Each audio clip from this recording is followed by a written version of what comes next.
my vlog! Dito kami ngayon sa White Bridge! Kasama si Ate Lyda Liit!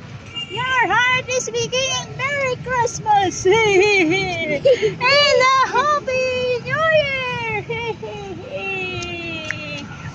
Dito kami ngayon sa White Bridge!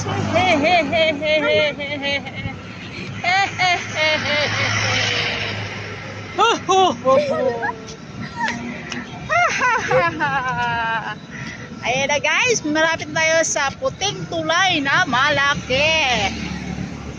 Maraming namimingwit. Tingnan mo guys, doon sa dulo guys. Ayun o, yun, dinaanan namin. Yan, maraming namimingwit. Maraming nanguhuli ng tilapia dito sa Pasig River. Pasig River ng Binondo, Metro Manila. Ang ganda-ganda naman guys. Hindi lang kakasawang puntahan kahit kami mahirap.